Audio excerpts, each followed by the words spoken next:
कात्यायनी की पूजा खत्म हुई और कालरात्रि की पूजा शुरू हुई, मतलब आज 7वां दिन।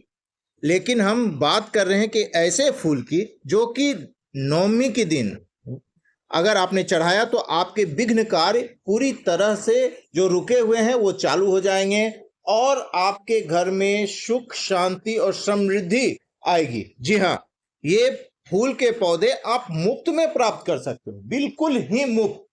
आपके घर में रखे हुए किचन में जो सामान है उससे आप इस फूल को लगा सकते हैं।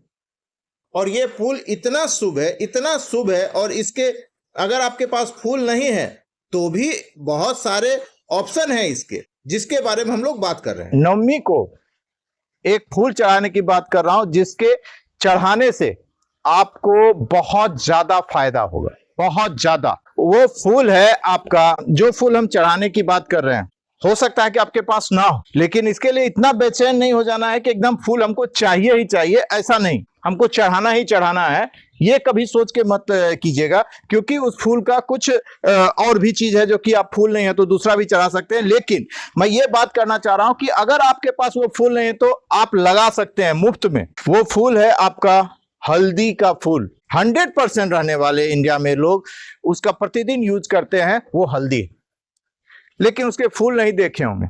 मैं कह दूं अगर जो कि 70% लोगों ने नहीं देखा है तो ये गलत नहीं होगा। अगर आप नवमी के दिन हल्दी का फूल चढ़ाते हैं तो आपके विघ्न कार्य जो है वो आपको सुचारू रूप से चलते रहेंगे। मैं कोई ये नहीं कर रहा हूं कि मतलब आपने फूल चढ़ाया और आपका एकदम 4 मंजिला का घर हो गया, या आपके बेटे को नौकरी हो गई, या आपके पास एक 4 व्हीलर गाड़ी हो गई, ये कमजोर हैं उनके पास बहुत बड़ा मोटरसाइकिल हो गया, या उनकी कोई संपत्ति हो गई।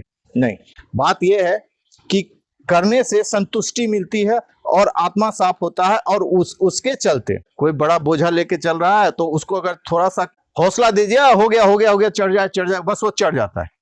वही काम ये फूल करता है, करना आप ही को है, सिर्फ इसको हिम्मत देता है। इसलिए इस फूल को आप चढ़ाते हैं तो आपके बहुत सारे विघ्न कार्य जो हैं, जो आपके अंदर अच्छी भावनाएं हैं वो बाहर आती है और बुरी भावनाएं खत्म हो जाती है। मैं पेड़ के नीचे क्यों? क्योंकि हल्दी का पौधा हमेशा छाया में होता है, पेड़ के नीचे होता है। ये आप देखिए, ये भी पेड़ के नीचे। तो जितना भी हल्दी का पौधा है वो पेड़ के नीचे ही होता है। हिंदू धर्म में किसी भी पौधे को जो स्थान मिलता है उसके गुणों के कारण मिलता है। जिसमें जितना गुण है उसे उस प्रकार से उसको स्थान मिलता है। जैसे कि अभी जो ये हम लोग का जो दुर्गा पूजा चल रहा है, इसमें माँ हाथी पर आती है, इसका सूचक है। क्या सूचक है? हाथी पर आने के बाद बारिश बहुत ज्यादा होती है, मॉइस्ट बहुत होता है, मतलब फल फूल और फसल बहुत ज्यादा होंगे, सुख समृद्धि बढ़ेगी। और जाएंगे डोली पर, मतलब आदमी के कंधे पर जाएंगे तो डोली पर जाएंगे। डोली पर किसको विदा करते हैं? अपने घर की बेटी को, बहू को। हल्दी का जो ये स्थान मिला है, जो इतना बड़ा स्थान मिला है, उसके भी कुछ कारण है, कुछ गुण है। भैया, हल्दी गुणों का खजाना है। सबसे पहला तो ये एंटीबायोटिक, कोई भी बीमारी हो इसको दूध में मिला के पी लेने से एंटीबायोटिक की जो कमी है वो पूरी कर देता है। सूजन में इसको पैर वगैरह में लगा देते हैं तो सूजन कम करता है, घावों को जल्दी भरता है। इसमें इम्यूनिटी पावर बढ़ाने की बहुत ज़्यादा ताकत होती है। एंटीऑक्सीडेंट भी है, ये गुणों का खदान है, ये कहने का अर्थ है। यही वो हल्दी का फूल है जिसे माँ दुर्गा को अर्पित करना है 9वें दिन, 8वीं या 9वीं को। अगर आपके पास ज़्यादा फूल है तो 8वीं को भी अर्पित कीजिए और 9वीं को भी अर्पित कीजिए। मेरे पास एक ही फूल है इसलिए मैं 9वीं को ही अर्पित करूँगा। अभी हो सकता है कि आपके पास हल्दी के फूल ना हो।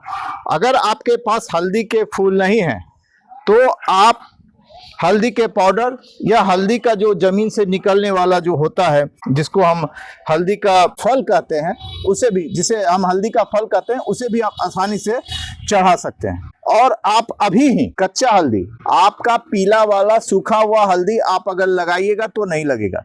कच्चा हल्दी या हल्दी का पौधा आप गमले में लगा लीजिए। अगर आप शहर में रहते हैं तो गमले में लगा लीजिए, और अगर आप घर में रहते हैं, मतलब गांव में रहते हैं और आपके पास जमीन है तो जमीन में डाल दीजिए। आपने देखा है कि इन्वायरमेंट कैसा है, इसलिए आप अगर शहर में रहते हैं, धूप भी नहीं आती है, तो आप गमले में लगाते हैं और हल्की मिट्टी रखते हैं जिसमें कि वर्मी कंपोस्ट और रेती और मिट्टी बराबर बराबर तीनों लगा के अगर कच्चा हल्दी आप देते हैं तो आराम से लग जाएगा।